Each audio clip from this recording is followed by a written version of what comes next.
Qu'avec elle, parce que je me dis, moi, le désir est là. Mhm. Elle s'est fait baptiser, puis bon, pour de vrai, c'est une baignade. Mhm. Parce que c'est trop. Mais tu vois qu'elle est toujours accrochée au monde et tout et tout. Mais tu vois qu'elle a le désir d'aimer Dieu. Mhm. Là, tout à l'heure, elle me parlait, elle m'a dit, hey, tu vas te faire rebaptiser, explique-moi qui est chez toi et tout et tout. Là, j'ai dit, non, c'est un frère vraiment qui est en visite à Montréal, il est chez moi jusqu'au 5. Elle dit, mais pourquoi jusqu'au 5? J'ai dit, non, parce que je sais que tu avais des questions et tout, et moi, j'ai pas l'autorité pour enseigner et tout ça. Alors vraiment, lui pourra, sens-toi à l'aise, il n'y a pas de jugement, c'est vraiment si tu as des questions par rapport à la parole et tout et tout. Elle dit, c'est vrai, moi j'ai des questions. Puis elle dit, tu sais quoi, Lindsay, moi aussi je pensais à ça de me faire rebaptiser parce que, en tout cas, on va parler de ça. Là, je dis, oh, là dans mon cœur, là j'ai fait, oh là. Gloire au Je pense que c'est le Seigneur. Seigneur qui a genre. Amen. Là, j'ai dit, Amen. Gloire là, à Dieu. j'ai dit, Caroline, vraiment, viens. Mais j'étais tellement contente, je sais, Caroline, viens, même si c'est n'importe quelle heure. Elle dit, quoi, tu penses qu'il va venir la nuit, se réveiller là? Je dis, mais quand c'est pour une âme, si tu as des questions et tout, c'est pas grave. Gloire à viens. Dieu. Amen. Et tout. Amen. Et là, vraiment, elle a dit, bon, elle va faire un effort pour venir au baptême. Si elle peut pas, bon, elle a dit, c'est vrai qu'elle a des questions, parce que je sais que ma soeur a des questions. Puis l'église où elle est, c'est le nom, c'est pas encore, en tout cas, c'est... J'étais allée à son baptême, mais tu vois que c'est pas que l'amour de Dieu est pas là, mais c'est comme tout ce qu'on a connu, c'est beaucoup le monde, l'apparence, et tout et tout, et c'est prêché de façon que le monde part pas. Oui, dit voilà, ouais, il dit la c'est-à-dire vérité, mais... le monde ne se sent à l'aise À là-dedans. l'aise, exactement. Il n'est pas bousculé, il n'est pas perturbé. C'est ça. Il peut vivre là comme ça, Oui. sans être dérangé. Oui, parce que moi, quand je suis allée à son baptême, j'étais là, j'avais mis mon voile, j'avais tout mis. Pas pour dire que j'étais mieux que les autres, mais pour dire que j'étais assis là. Et quand il prêchait, je l'ai regardé tout le long et je sentais vraiment, quand il me regardait, quand je le voyais, je le sentais mal à l'aise. Parce qu'il y avait tellement, c'est comme un peu comme nous. Plein de gens ont invité des gens de leur famille et tout. C'était vraiment, la moitié de l'église, c'était quasiment pas l'église. C'était des gens de dehors et tout. De dehors qui étaient là. Et là, c'est comme le moment de prêcher l'évangile du retour du Seigneur, de la repentance, que Jésus-Christ c'est le seul chemin. Puis tout le long, il prêchait, il disait, ah, Jésus, c'est comme un bateau, c'est un bateau safe, c'est un bateau, mais il était incapable de dire que Jésus-Christ, c'est le salut, il faut se repentir. Se repentir, oui, vraiment, le véritable message. C'est ça, il n'avait aucun message comme ça, et c'est pour ça que ma soeur, je la condamne pas, je ne vais pas la condamner non plus, mais c'est pour dire que là-bas même, il y a une fille qui s'est levée un matin, parce qu'il y a beaucoup de leaders là-bas, c'est ça, là-bas, et il y en a une qui s'est levée pendant la prédication, elle dit oui, le baptême, c'est là tu es fiancé avec Dieu, mais le baptême, c'est que tu es vraiment marié avec Dieu. Tu es marié avec le Seigneur. Et là, malgré que je ne connaissais pas la parole, je dis, j'ai jamais entendu ça. Moi, je sais qu'on est l'épouse, mais je ne comprends pas le fiançailles, le mariage. Et après, j'étais assise, mais elle s'est faite baptiser, mais après, j'ai dit, bon, elle s'est faite au moins baptiser, tu vois son cœur et tout. Mais après, j'ai pensé, après moi, quand je voulais me faire baptiser, j'ai pensé à elle, je me suis dit, Seigneur, si un homme comme ça n'aime pas qu'à de dire à tous ces gens qui sont païens, de dire que Jésus-Christ c'est le salut, ces gens-là, qu'est-ce qu'ils sont en train de faire en ce moment? C'est vraiment un acte vraiment de bonne conscience et c'est pour dire que vraiment ils abandonnent le monde pour suivre le Seigneur et tout et tout. Et j'étais très attristée. Et là, depuis un temps, ma soeur et moi, on était séparés, pas séparés, mais pour dire qu'on ne se parlait pas beaucoup. Et de voir comment elle m'appelle comme ça, je pensais même qu'elle allait ignorer mon message. Je suis vraiment touchée, je veux vraiment que le Seigneur puisse toucher son cœur parce qu'elle a des questions et là-bas, il n'y a pas cette entraide d'enseignement. C'est vraiment comme tu es sous la grâce. Voilà, le Seigneur comprend. Le Seigneur comprend. On ne peut pas faire tout quand même, Voilà. c'est impossible d'être parfait, tout et tout. Et non, on fait rien. On fait rien, c'est ça. On fait rien, on laisse tout couler. Ouais, ça coule douce et puis... Alors, ah là là. Aïe, aïe, aïe. Je prie beaucoup qu'il y ait plus cette besoin là. vraiment de prédication de la croix là-bas. Parce que c'est la prédication de la croix qui dépouille complètement pour amener la nouvelle vie à la manifestation. C'est ça.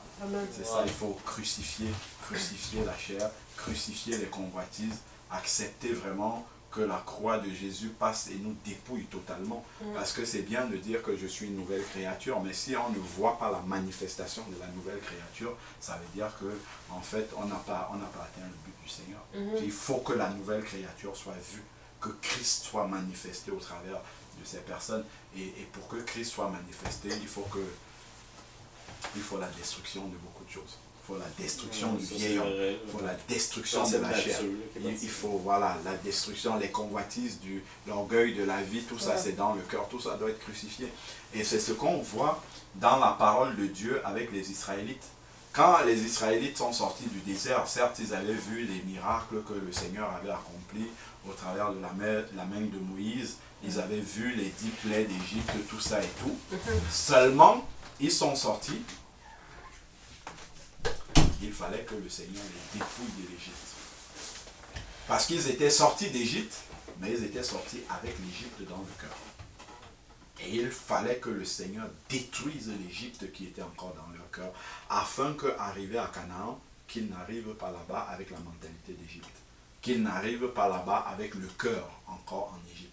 C'est pour ça qu'il y a eu le temps du désert. Le désert était là pour les dépouiller totalement. Dépouiller pour enlever maintenant à l'intérieur ce qui était encore de l'Égypte.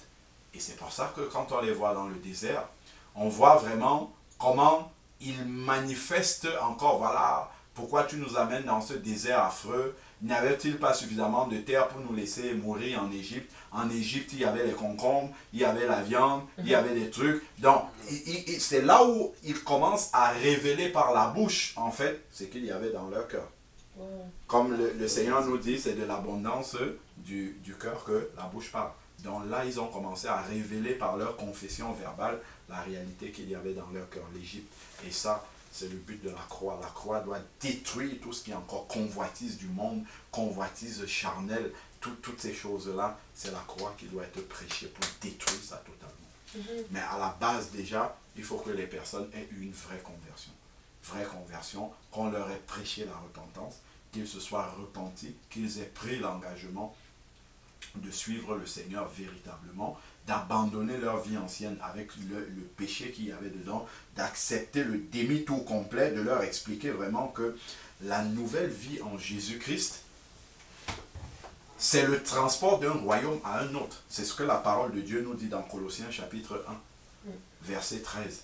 Il est dit qu'il nous a dépouillés de la puissance des ténèbres. C'est la première chose qu'il fait. Il nous a délivrés de la puissance des ténèbres. Parce que c'est le diable qui nous maintient sous la puissance des ténèbres et qui nous amène à pécher. Qui nous amène à avoir toutes les convoitises des choses de la terre que nous avons. C'est le diable qui alimente ces convoitises-là en nous. Et comme nous avons la vieille nature qui est charnelle, qui aime ces choses-là, eh bien, le diable, il alimente ça comme ça. Mais lorsque le Seigneur vient, il nous délivre d'abord de la puissance des ténèbres, c'est-à-dire que le diable n'a plus cette autorité-là. Il va continuer à essayer de nous séduire, mais nous avons désormais reçu l'autorité de résister à ça et de lui dire non, je n'en veux pas. Telle chose, je n'en veux plus. Ça faisait partie de mon ancienne vie. J'ai maintenant l'autorité en Jésus-Christ de dire non à ça. Avant, je mentais. Maintenant, pour m'en sortir dans une situation, je sais que la solution du mensonge est là, mais je dis non en Jésus-Christ. Parce que je sais que j'ai la puissance de résister, de passer par le mensonge. Je ne sais pas moi, peu importe la convoitise que j'avais, mais aujourd'hui, j'ai reçu l'autorité de Jésus-Christ de résister à cette convoitise. Si j'avais les sorties avec les amis pour aller dans des endroits qui ne sont pas corrects, ainsi de suite, quand ils vont m'inviter maintenant, j'ai reçu la capacité dans mon cœur de leur dire non, stop. Cette vie-là, c'était avant. Cette personne-là dont vous parlez, elle est décédée, elle est morte, elle a été enterrée. Maintenant, c'est une nouvelle personne qui vit. Je ne peux plus faire ces choses-là. On a reçu cette autorité de se débarrasser, de rester en dehors. Comme un deuil à son ancienne vie. Voilà. Comment? Ah, ouais. Comment tu dis? Comme un deuil à son ancienne vie. Dans voilà, exactement. Nature, ouais. Voilà, de rester vraiment en dehors. On a reçu cette autorité. Donc, c'est la première chose que le Seigneur fait. Il nous délivre de la puissance des ténèbres. C'est-à-dire que non seulement il y a les liens spirituels qu'il enlève, mais même par rapport aux propositions du diable pour nous amener en dehors du chemin, le Seigneur nous a donné l'autorité de dire non. Non, je n'en veux plus. Et il nous a ouvert les yeux aussi pour que nous voyions les séductions avec lesquelles le diable vient pour nous faire tomber. Et on a reçu la capacité de dire non à telle chose. Tu vois, on en parlait encore, même ton travail. Ton travail, c'est le Seigneur, le diable peut venir avec ton travail pour que ça devienne une séduction. Le travail, c'est vrai que le Seigneur nous demande dans le travail de travailler comme pour lui, ainsi de suite. Bon, on le fait, mais après, le travail peut devenir une idole pour toi. Donc, c'est le Seigneur t'a donné aussi la capacité de limiter le travail, que le travail prenne juste la place qui lui revient dans ta vie et pas plus que ça. C'est-à-dire que ça ne devient pas une convoitise parce que tu as l'aspiration d'aller jusqu'au sommet de la hiérarchie, tout ça. Le Seigneur nous a donné la capacité. Quand on voit le diable venir au Seigneur Jésus-Christ, venir tenter le Seigneur Jésus-Christ, il vient avec un certain nombre de séductions. C'est dans Matthieu 4. Il va venir, il va lui dire, change ces pains-là. Change ces pierres-là en pain. Le Seigneur va lui dire, non, il est écrit que l'homme ne se nourrira pas seulement de pain, mais de toute parole qui vient de la bouche de l'Éternel. Il va lui montrer ensuite les royaumes de la terre. Il dit, tout ça, ça m'a été donné. Prosterne-toi, adore-moi, je te donne tous ces royaumes-là. Et le Seigneur va dire, il est écrit, tu adoreras le Seigneur ton Dieu. Donc on voit que le malin vient toujours avec les propositions, mais le Seigneur résiste. Et ça nous montre parce que le Seigneur, et là il sortait des eaux du baptême, hein. Il est sorti des eaux du baptême et il est allé dans le désert. Et le diable est venu le tenter.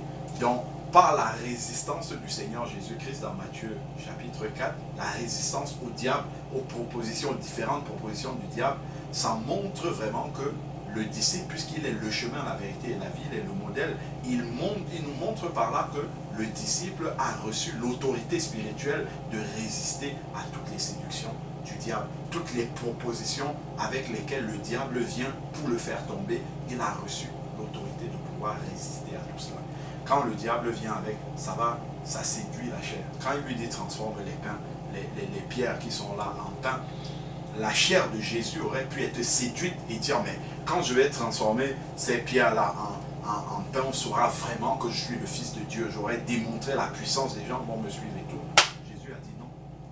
Il avait la capacité de le faire, mais il a dit non. Pourquoi? Parce que à ce moment-là, ça n'a aucun intérêt. On n'utilise pas la puissance de Dieu juste pour montrer aux gens qu'on a cette puissance-là. On l'utilise pour un but. S'il y a peut-être une âme à amener à Christ et que ce miracle-là peut amener une âme, ou bien quand on voit Jésus multiplier les pains pour nourrir la population qui était là, ça a un but, c'est de faire un bienfait à ces personnes-là et de montrer que Dieu est puissant et il est capable, à partir de très peu de choses, de rendre ça grand pour que ça nourrisse un grand nombre de personnes. Et par cette multiplication des pains, par exemple, Jésus nous montre que tu peux avoir un don qui est tout petit comme ça. Toi, tu penses que c'est tout petit. Jésus le multiplie pour que ça soit en bénédiction à des multitudes et des multitudes. Alors que toi, tu le vois, tu dis, je n'ai que 5 pains, je n'ai que 2 poissons. Ça peut bénir qui? Ça peut bénir personne. Alors que le Seigneur peut utiliser ton témoignage, je ne sais pas moi, une parole que tu as donnée à quelqu'un, un geste d'amour, un bienfait que tu as fait à quelqu'un. Le Seigneur peut utiliser ça pour amener, réaliser des choses extraordinaires dans la vie de la personne. Donc il ne faut jamais négliger les 5 pains et 2 poissons quand c'est dans la main du Seigneur. Si on vient avec nos vies, si on vient avec un acte, une œuvre que nous faisons vraiment remplie par l'Esprit de Dieu, il faut croire que le Seigneur est capable, même si c'est tout petit comme ça, le Seigneur est capable, avec le tout petit là, de multiplier pour que ça accomplisse des œuvres extraordinaires. Et c'est pour cette raison-là que ça doit être un sujet d'encouragement par lequel il ne faut pas se voir toujours petit. C'est-à-dire petit, faible dans le sens où moi je ne peux rien faire, Montréal est trop grand, il y a trop le péché, il y a trop ceci, notre action dans cette ville est une petite goutte d'eau dans un océan, ça ne va jamais rien donner parce qu'on est très peu nombreux, on n'est que quelques-uns, ainsi de suite. En plus on ne se connaît même pas les uns les autres. Non, 5 pains et 2 poissons dans la main du Seigneur doit être multiplié et nourrir des milliers et des milliers de personnes. Le Seigneur a nourri plus de 5000 personnes. Si on rajoute les hommes, les femmes, les enfants, c'est peut-être 15 000 personnes qu'il a nourri avec 5 pains et 2 poissons. Ça nous montre la puissance de Dieu. Donc, Jésus, quand il était tenté dans le désert, il a résisté à toutes les séductions avec lesquelles le diable est venu. Ça nous montre que celui qui est sorti des eaux du baptême, qui a reçu l'Esprit de Dieu, qui était descendu sur Jésus sous la forme corporelle d'une colombe, a vraiment reçu l'autorité de pouvoir résister au diable. Donc ça, c'est la première chose que le Seigneur amène dans notre vie. C'est avant de nous amener à la conversion, il nous amène à pouvoir résister au diable. Parce que si on n'a pas la possibilité de résister au diable, on va tomber tout le temps. On sera tout le temps en train de tomber. Et ça, le Seigneur, lui, regardons dans Colossiens. C'est important quand on voit. Parce que si notre pensée n'est pas renouvelée et qu'on n'a pas compris vraiment ce que le Seigneur a fait dans notre vie, on peut rester encore esclave du diable. On peut rester encore sous la domination du diable. On peut rester encore sous l'autorité du diable. Alors que le Seigneur a ôté l'autorité du diable de notre vie. Il a enlevé ça totalement. Le diable n'a plus cette autorité. Mais le diable va continuer à essayer de nous séduire en espérant que si on n'a pas bien compris, ben on va toujours se considérer comme étant sous son autorité, sous sa domination, dans l'impuissance, dans l'incapacité de faire quoi que ce soit, comme lorsqu'on était pécheur et qu'on ne connaissait pas le Seigneur Jésus-Christ. Alors qu'il s'est passé la croix entre les deux. Et à la croix, l'autorité du diable a été détruite totalement. Comme la parole de Dieu nous dit dans Colossiens chapitre 2, verset 15, c'est verset 14, il a effacé l'acte qui nous condamnait. Il a détruit en la clouant à la croix et il a publiquement livré en spectacle toutes ces autorités, toutes ces puissances du monde des ténèbres qui maintiennent les gens dans l'esclavage du péché, dans la captivité loin de Jésus-Christ, dans la mort, dans la perdition. Le Seigneur a détruit tout cela à la croix. Et lorsque quelqu'un se convertit, il entre au bénéfice de l'œuvre de la croix. Il entre au bénéfice de ce que Jésus a accompli à la croix. Donc, on parlait de Colossiens chapitre 1. Colossiens, c'est après ou avant Romains? Alors, c'est après. Romains, Corinthiens, Galates, et ensuite Éphésiens. Et après, tu vas trouver peut-être Philippiens, et après, tu vas voir Colossiens. C'est ça. Colossiens 1. Est-ce que j'ai pas deux avec moi? Normalement, tu dois avoir une autre Bible. Oui, j'ai celle que tu m'as donnée. Oui, c'est la Bible d'Ostéava. Ah, ok. Je crois pas. J'ai pas vu la mienne. Je prends celui-là. Ok. Ça veut dire que j'ai plus ta Bible. Dans Colossiens chapitre 1. Ça, c'est peut-être. Colossiens 1, verset 13. Colossiens 1, verset 13.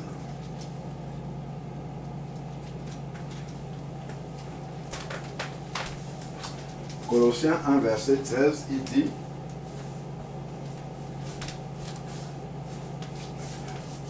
Colossiens 1, verset 13, il dit, tu as retrouvé? Ouais, c'est Colossiens.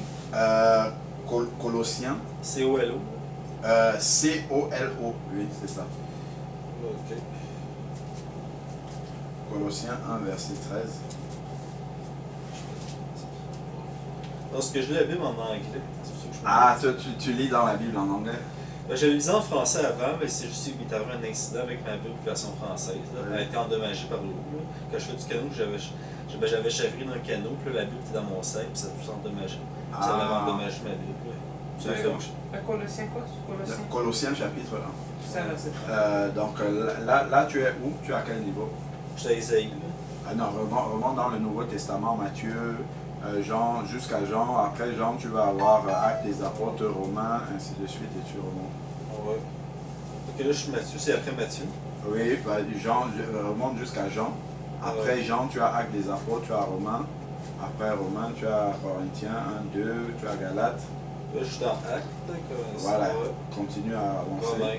Romains, tu continues à avancer. Tu as Corinthiens, Galates, tu avances toujours. Oh, Tu as j'ai Corinthiens. Éphésiens après, Philippiens, tu avances et après tu vas tomber sur Colossiens. Ah, ça va. Ah. Ça aussi. Encore aussi, oui. 1 verset 13. C'est ça. Colossiens 1, verset 13. Merci.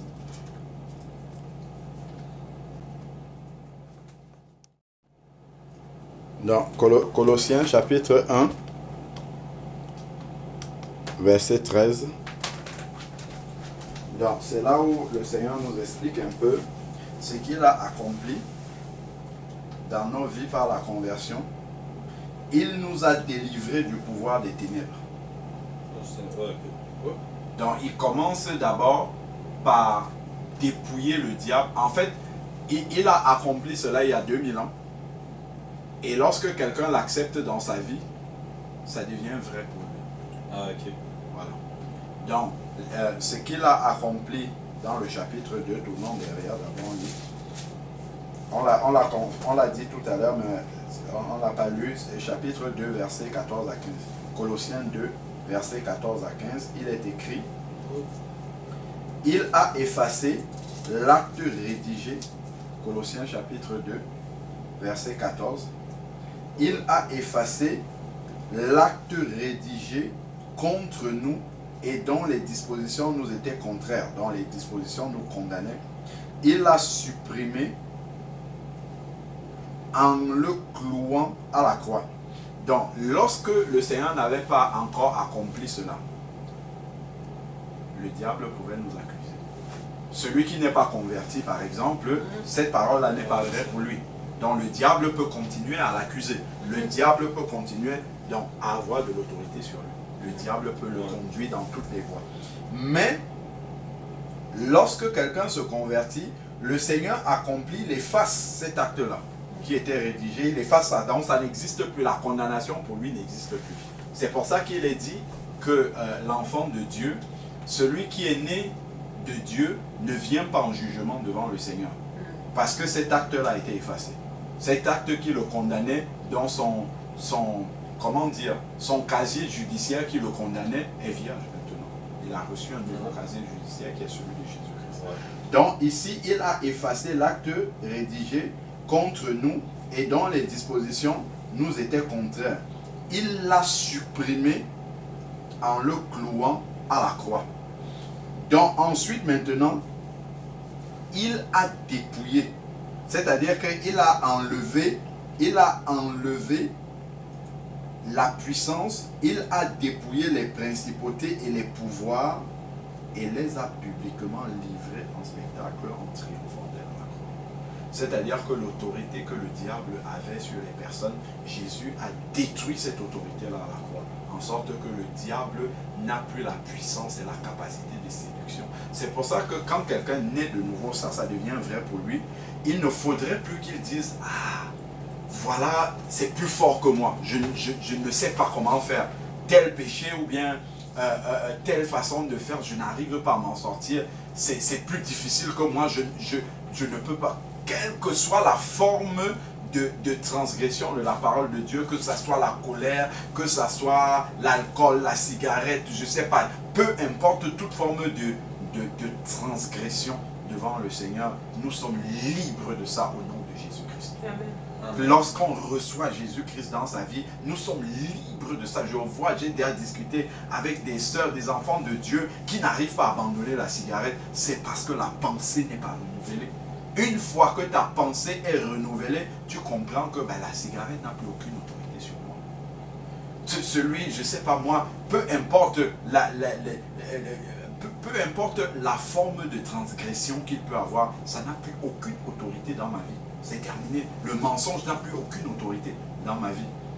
Je ne sais pas moi, toute forme de convoitise, peut-être celui qui aimait le shopping, les vêtements, c'était devenu une idole pour lui. C'est terminé ça. C'est fini dans son cœur. Parce que c'était le diable qui venait lui présenter ses séductions. C'était le diable qui lui amenait ça. Ce n'est pas que le diable ne va plus lui amener ça, le diable va continuer. Mais avant, il n'avait aucune capacité de dire non au diable. Il était comme dans la faiblesse et l'obligation d'accepter. Mais désormais, le Seigneur lui a donné l'autorité de dire non, c'est fini. Donc, le Seigneur a dépouillé ces autorités-là. Et maintenant, quand quelqu'un se convertit, c'est ça qui s'applique ici. C'est ce qui est écrit dans Colossiens 1,13.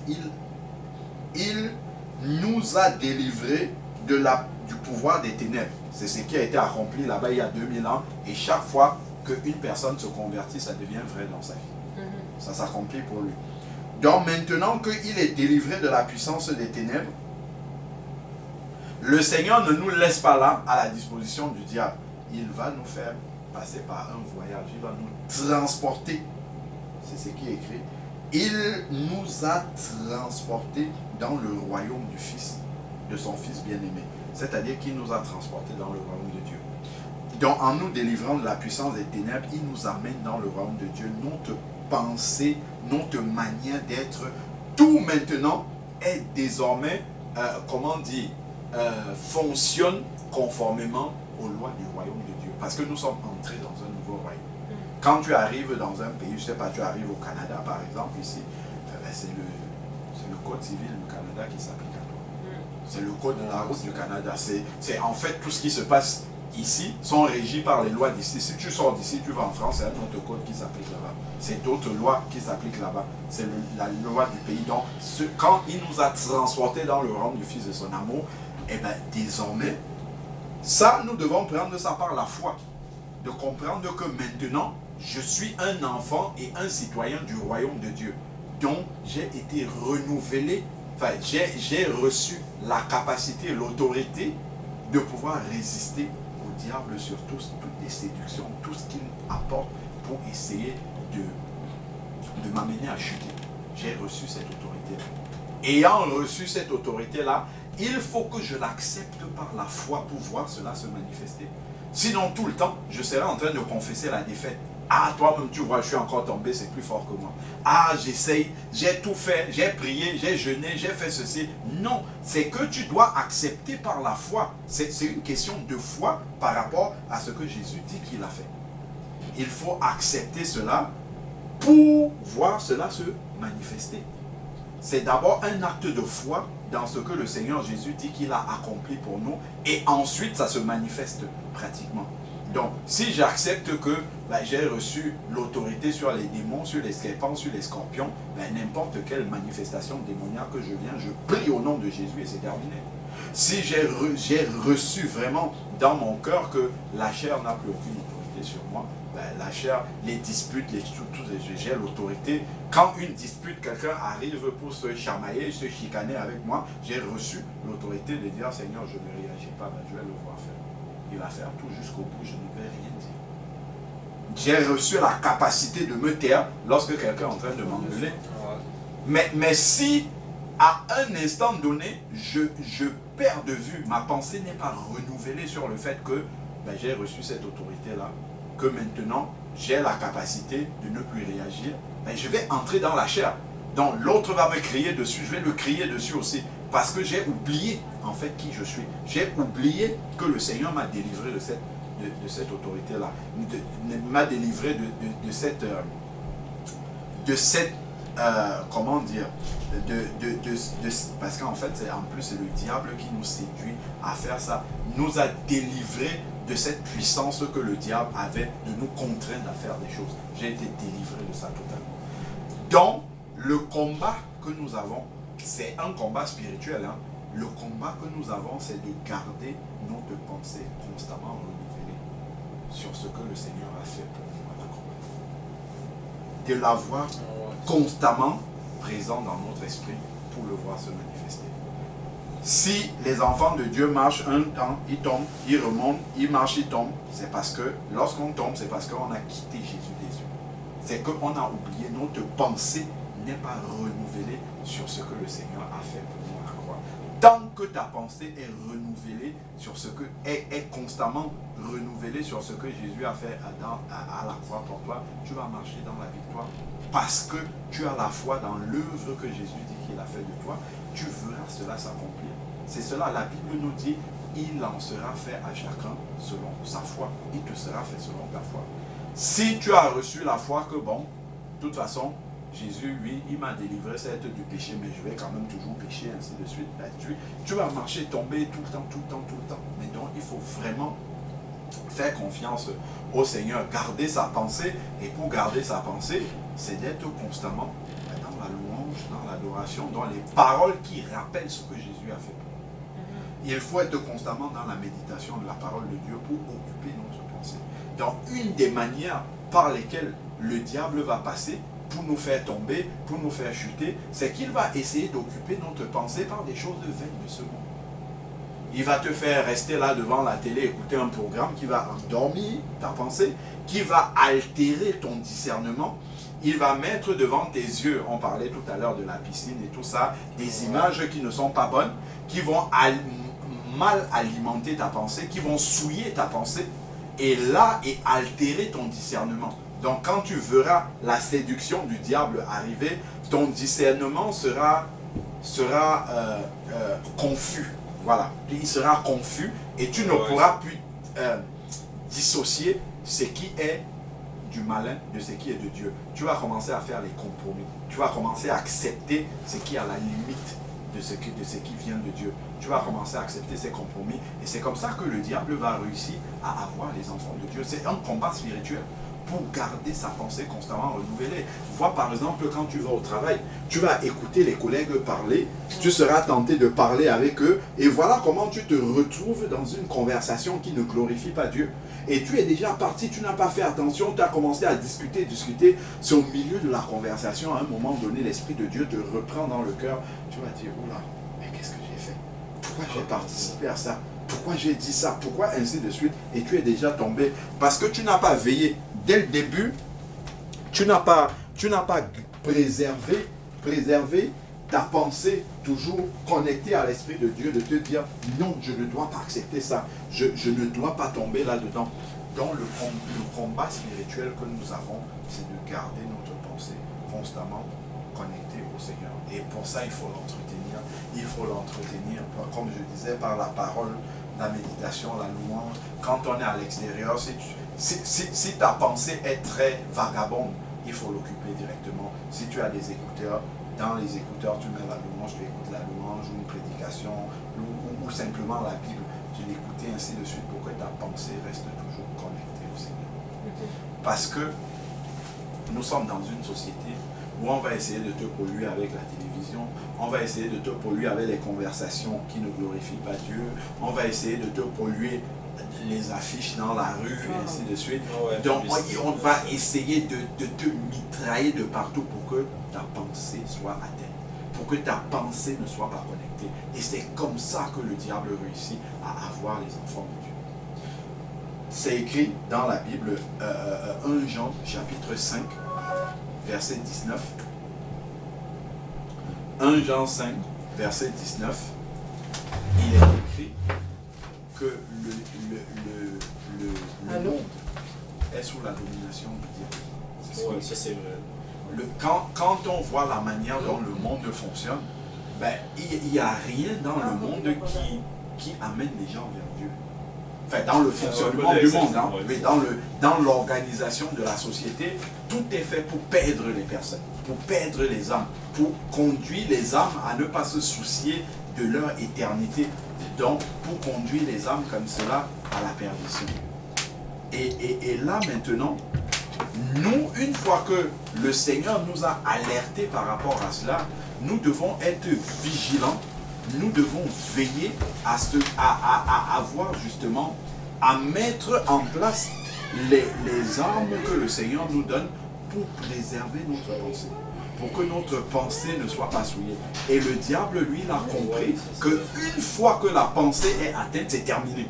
Une fois que ta pensée dès que le diable arrive même à te mettre même un petit doute comme ça dans la pensée, c'est fini. Il sait qu'il va t'avoir.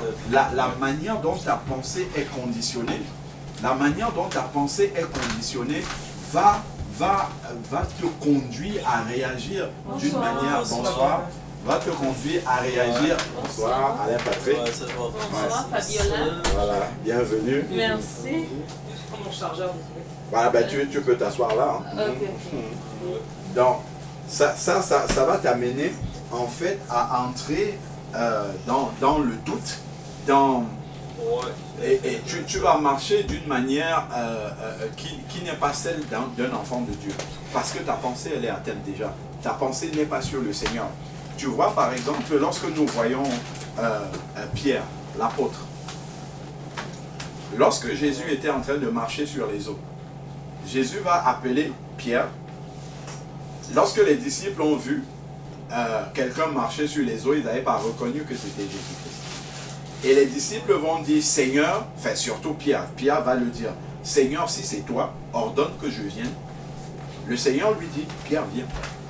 Et là, Pierre va regarder Jésus-Christ et il va commencer à marcher sur les eaux.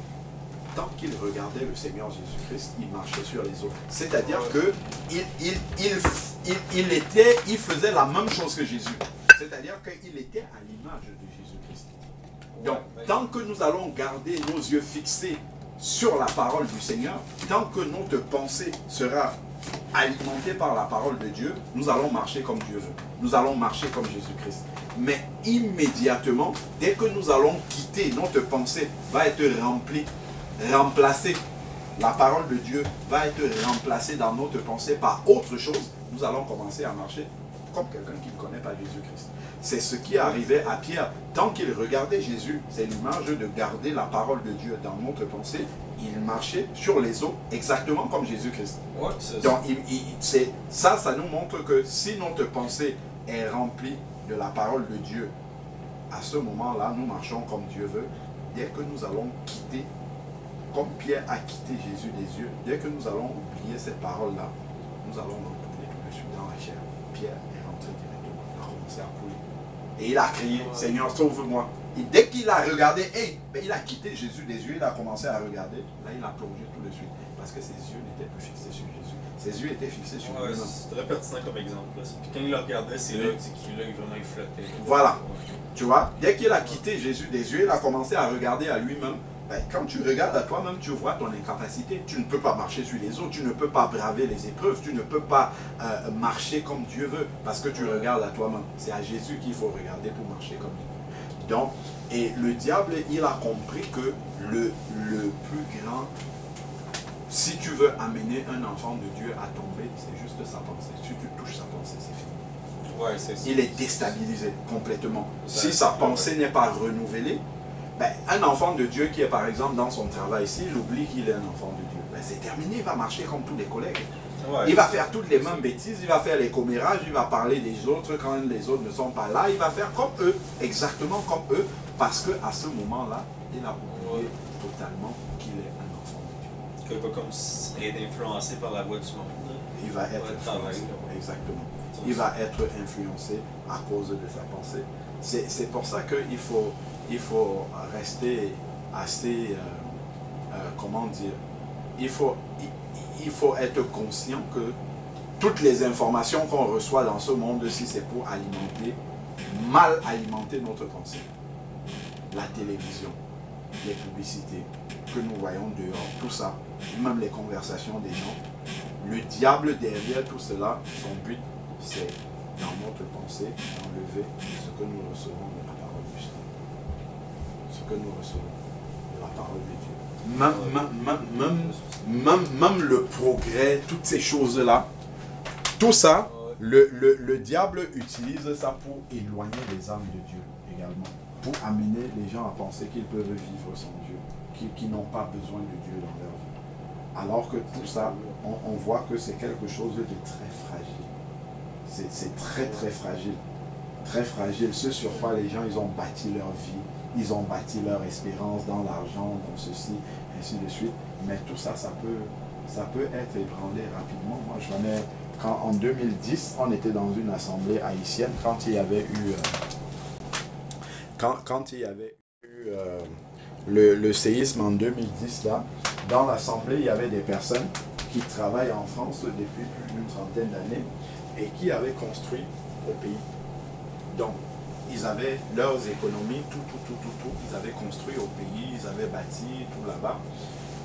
Et il y a eu le séisme, ça a duré 54 secondes.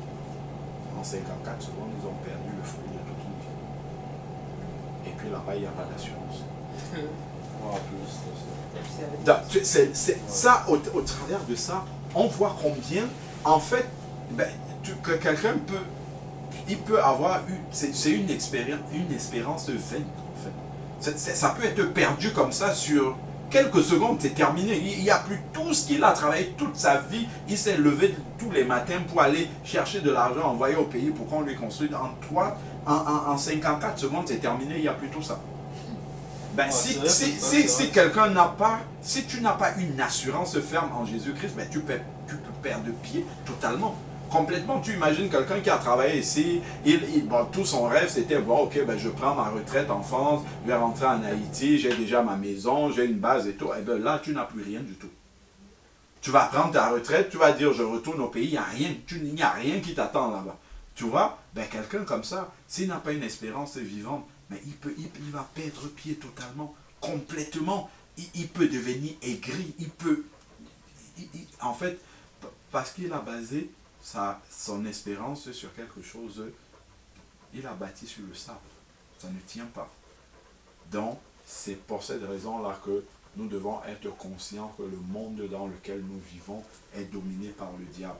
Et le diable essaye de séduire les gens dans ce monde entier par toute forme de séduction, de convoitise, pour que les gens concentrent leur énergie, leur santé, qu'ils donnent ça pour des choses viles qui peuvent se perdre comme ça d'un instant à l'autre, pour des choses qui ne les amènent pas dans l'éternité. Quelqu'un va travailler, il va avoir, je me rappelle, il y a une sœur au milieu de nous, la sœur Irène, que tu dois connaître, qui avait perdu son papa. Et on était parti le jour de l'enterrement. On était dans un cimetière et on était en train de prêcher la parole de Dieu. Et le frère Georges lui faisait remarquer aux gens qui étaient là. Il disait, regardez autour de nous, regardez sur les tombes qui sont là. Est-ce que vous avez vu parmi toutes les tombes qui sont là, les inscriptions qui sont sur les tombes, est-ce que vous avez vu qu'il y a la fonction de quelqu'un là-dessus?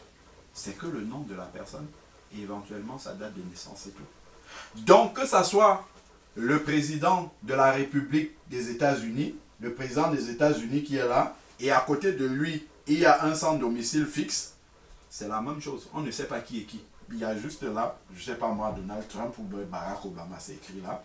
Et à côté là, il y a un monsieur Dupont ou Durand, on ne sait pas s'il habitait, s'il n'avait pas de maison, ainsi de suite. Tout le monde est pareil. Donc tous les honneurs, tout ce pourquoi les gens se sont battus, ils se sont compromis, ils ont donné leur vie au diable pour obtenir toutes ces richesses, ainsi de suite. Mais à la mort, quand tout le monde est ramené comme ça à la simplicité, là il y a la vanité, voilà, c'est ça le mot. On voit que c'est la vanité, exactement. Celui-là, il avait le titre de président de la République, l'autre, il n'avait aucun titre. Il ne travaillait pas, il était peut-être balayeur quelque part, ou bien il n'avait même pas de maison, mais celui-là, vous êtes tous pareils après la mort. Et et le diable ne veut pas, quand les hommes sont encore debout, ils ont la force de l'âge, la santé, le diable ne veut pas que les hommes s'asseyent un seul instant comme ça et qu'ils réfléchissent, qu'ils pensent, qu'ils se demandent qu'est-ce que je fais sur la terre, à quoi est-ce que je donne mes priorités, est-ce que ce pourquoi je me bats dans ce monde, est-ce que ça vaut la peine vraiment, est-ce que je pourrais emporter ça après. Une fois que la mort va arriver, puisqu'elle est certaine pour tout le monde, est-ce que quand ça va arriver, tout ce que j'aurais travaillé là, tout ça, ça va me servir à quoi? Ça va bénéficier à quoi? Je peux avoir un compte plein en banque. Je me rappelle, il y a une sœur aussi qui est au milieu de nous, la sœur Stéphanie. Elle avait fait la connaissance d'une mamie de près de 92 ans qu'elle allait souvent visiter, aider, parce que bon, cette dame-là, en fait, je crois, elle gérait des hôtels et elle avait tellement travaillé dans sa vie que même les week-ends, tout ça, elle mettait tout ça dans le travail, tout ça. Et ça a fait qu'elle s'est isolée socialement. Donc elle a coupé avec sa famille, même sans s'en rendre compte, parce qu'elle était tellement absorbée par son travail. Elle n'avait plus de lien avec sa famille. Et là, après l'heure de la retraite arrive, ben, elle n'a plus de lien avec personne. Et donc, elle se retrouve toute seule comme ça dans la vie. Et Stéphanie l'avait rencontrée, lui parlait du Seigneur, tout ça et tout. Et allait lui rendre visite, ainsi de suite. Au soir de la vie, cette maman-là, elle était à l'hôpital toute seule. Et avec Stéphanie seulement à côté d'elle. Et Stéphanie nous racontait que cette maman-là, elle a des comptes en banque blindés d'argent et tout ça. Mais la sœur Stéphanie nous dit que là, elle a appris vraiment que à la fin de sa vie, c'est là où tu fais le bilan, tu te demandes, mais tout ce qu'elle a travaillé, tout le temps qu'elle a donné pour son travail, à quoi ça peut lui servir? À rien du tout. Elle est en train de finir sa vie toute seule. Elle voulait même payer le permis à Stéphanie, lui payer une voiture pour elles aillent ensemble chercher les membres de sa famille. Elle a fini sa vie toute seule à l'hôpital comme ça. Quand elle est décédée même, ce sont les gens, le personnel d'un centre de là où elle habitait qui devait organiser ses obsèques et tout. Il n'y avait personne.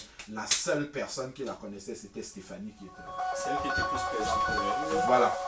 Et Ouais, c'est extrêmement triste de voir ça. C'est juste parce qu'elle a tellement été esclave de son travail que finalement, ça lui a ramené sur l'hôpital, puis ça lui a Tu vois, et c'est ça. Et c'est ça que le diable ne veut pas que les gens réfléchissent à ça pendant qu'ils peuvent encore prendre une décision. Il nous fait oublier ça. Et donc, il va nous absorber par quelque chose. Il va soit absorber par le travail. L'autre, il va t'absorber par ton foyer, ton mari, tes enfants, tout ça. Si tu seras absorbé par ça, l'autre, il va t'absorber par la télévision, la convoitise, ou bien les shopping, les trucs. Il va t'absorber par quelque chose. Pour que tu n'aies pas le temps de t'arrêter un peu et de dire, mais qu'est-ce que je fais sur la terre? C'est quoi le sens de ma vie? Après cette vie, c'est où est-ce que je vais? C'est pour mettre les bonnes priorités dans ta vie. Donc, on va mettre des priorités sur des choses qui n'en valent pas la peine. Bah, un jour, tu vas te retrouver, peut-être tu as un lit de maladie, voilà, on te dit, bon voilà, tiens, vous avez une maladie incurable, vous allez mourir dans 2 mois. Et ben, là, tu perds complètement pied, tu te dis, oula, ben, je vais mourir dans 2 mois, ben, je n'ai rien préparé, je ne sais pas où je vais après la mort, ainsi de suite. Donc je suis là, je suis complètement déboussolé parce que j'ai bâti sur quelque chose qui n'est pas solide. Là, rien ne peut plus m'aider. Là, je peux avoir une belle carrière, directeur d'entreprise, tout ça. Ben, tu as une maladie incurable. Ben, d'ailleurs, il y a un exemple, Steve Jobs. Steve Jobs qui fait les Apple. Un grand génie. Ben, oui. Tu vois, le téléphone, la marque Apple. Oui, quand les téléphones Apple sortent là, ben, les gens ils se mettent en rang, ils font des veillées pour acheter la dernière marque du Apple qui sort. Mais celui qui a conçu toutes ces choses-là, ben, il était malade, ben, toute sa renommée, tout son empire financier ne pouvait pas le sauver.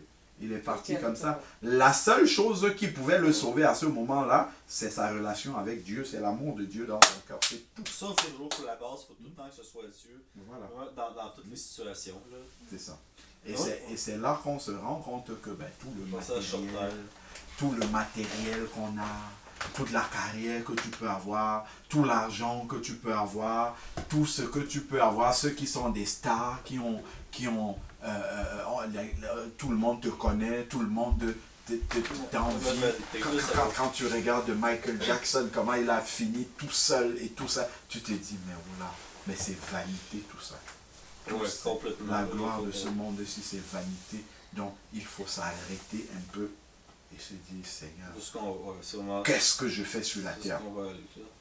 On vit pour quoi, dans le fond? Hein? C'est ça. Est-ce qu'on vit servir le Seigneur ou on vit pour la gloire dans ce monde, ou on vit pour le succès, l'argent qui vont en venir de part? Tu vois, et le diable, justement, aveugle les gens de ce monde. On va faire croire, par exemple, à quelqu'un que ben, si tu as beaucoup d'argent, tu seras heureux.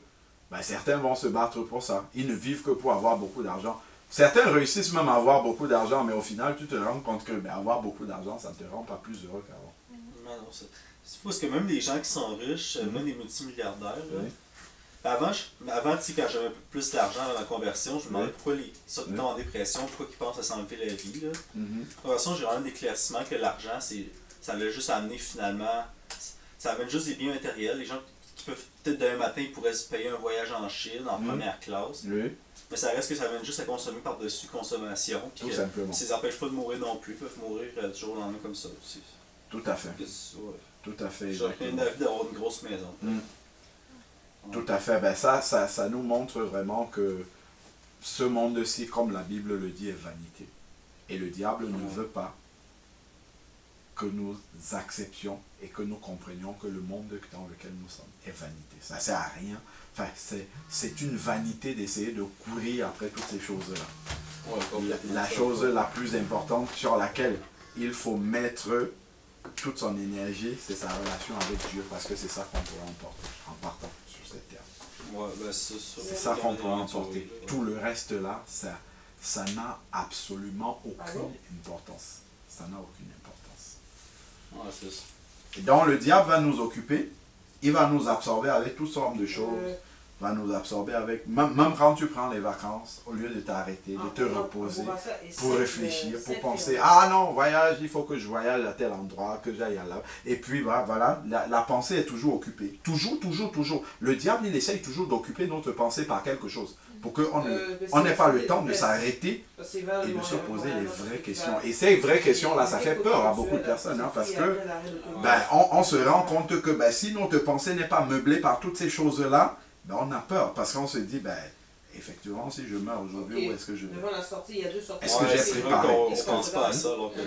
Non, il essaye de tout faire pour qu'on ne pense pas à ça, justement. Et qu'on soit surpris lorsque ça arrive, alors que c'est quelque chose qui va sûrement arriver. Non, c'est pas ça. C'est pas ça, c'est l'autre côté. Et ça c'est une des choses qui nous montrent encore que le monde dans lequel nous sommes est vraiment dominé par le diable. Et le diable sait qu'il est perdu et il veut amener avec lui dans la perdition de l'enfer le maximum de personnes qu'il peut. C'est pour ça qu'il essaye d'aveugler les gens, aveugler par toutes sortes de choses,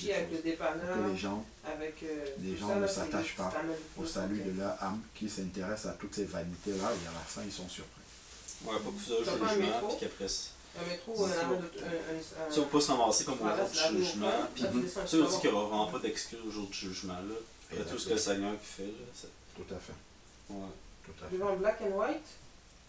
Non, vraiment. Non, mais ce que tu viens de me dire, les restaurants, le Seigneur nous aide. Parce que même celui qui est en Jésus-Christ, qui sait ces choses-là, c'est quelque chose qu'il peut oublier. Tu vois, il peut facilement l'oublier. D'ailleurs, tu peux arriver, par exemple, quelqu'un qui est déjà un enfant de Dieu, tu arrives dans un travail, on te fait des propositions, on t'apporte toutes formes de convoitises dans le cœur. Mais si ton cœur n'est pas vraiment séparé de ces choses, tu vas accepter. Tu vas accepter, on va te proposer, par exemple, je ne sais pas moi, un poste plus élevé, et ainsi de suite, mais qui va te demander plus d'investissement dans le travail. Et quand tu vas plus t'investir dans le travail, tu auras moins de temps dans la communion avec le Seigneur. Voilà comment tu vas commencer à te détacher. Tu vas commencer à mettre ça un peu au second plan, parce que tu es plus occupé par ta carrière, parce qu'on te demande beaucoup d'investissement dans le travail et tout. Et voilà comment le diable va te faire tomber. Tu vois, il a un plan. Celui qui n'est pas converti, c'est déjà qu'il est avec lui. Il va le maintenir le plus longtemps possible dans les vanités de ce monde pour qu'il ne voit pas la réalité. Celui qui est déjà converti, il va essayer il va choisir un domaine dans ta vie où il voit que ton cœur a encore des convoitises et puis il va te retenir captif par rapport à ça. C'est-à-dire que, voilà, tu vois, on va te proposer des choses qui vont, comment dire, attiser plus cette convoitise qui est encore dans ton cœur, et ça va te faire, ça va t'absorber, et puis tu vas t'oublier, et voilà comment il va te gagner dans la perdition. Donc c'est pour ça que il faut constamment rester... C'est tellement subtil ça aussi, de cesser de distraire par les choses. Oui, voilà. Mais en tant qu'enfant, ça peut sauver tout le monde. Le monde, c'est vraiment une grande distraction. Une très grande. Des fois qu'Internet, je passe tout mon temps à regarder des rapport, des vidéos, des fois sur YouTube qui sont plus vanité, puis ça, je vais vraiment faire attention avec ça. Ben oui, même Internet et tout ça. Tu vois, par exemple, quelqu'un qui est connecté sur Facebook, tu vas passer tout le temps à regarder les profils des gens, les photos des gens. Tu passes des heures et des heures et des heures à regarder les photos des gens. Ben, le diable, il utilise ça pour occuper ta pensée. Hein. Ça, tu perds du temps comme ça. Tu vas dire, ok, bah, je ne regarde plus la télévision. Mais entre-temps, tu passes le temps sur Facebook ou sur WhatsApp à faire des choses qui n'ont pas de sens, enfin, qui n'ont pas d'utilité. Et le diable, il occupe ta pensée comme ça. Pour que tu n'aies pas le temps de t'arrêter dans la parole de Dieu et dire, mais c'est quel est le message que le Seigneur a pour moi aujourd'hui? Quelle est sa volonté pour moi aujourd'hui? Et ainsi de suite. Mais ta pensée, il essaye de t'occuper par des choses qui ne participent pas au salut de ton âme. Et il faut que les enfants de Dieu soient vigilants par rapport à ça. Très vigilants. Par rapport à toutes les stratégies que le diable utilise pour nous éloigner de l'essentiel. Il faut être très vigilant. C'est un combat de tous les instants. Parce qu'on ne peut jamais dire qu'on a déjà remporté la victoire sur ce combat-là. Et le diable, il est très persévérant, comme nous dit la parole de Dieu. Tout à l'heure, on parlait de la tentation que le diable a eue quand il est venu tenter Jésus-Christ dans le désert. Quand on lit dans Luc chapitre 4, il nous est précisé, il a tenté Jésus 3 fois. Et après, quand le Seigneur lui a dit, retire-toi maintenant. La Bible nous précise que il s'est retiré jusqu'à une autre occasion favorable. C'est-à-dire que le diable, il va essayer de te séduire maintenant. S'il voit que ta pensée est bien renouvelée, bien fixée sur le Seigneur, il te laisse d'abord. Il part et puis il va observer la manière dont tu avances. Si à un autre moment, il sent que là, tu n'es plus trop connecté au Seigneur, il va revenir avec cette convoitise-là en espérant que tu vas tomber cette fois-là. C'est pour ça qu'il faut rester vigilant tout le temps.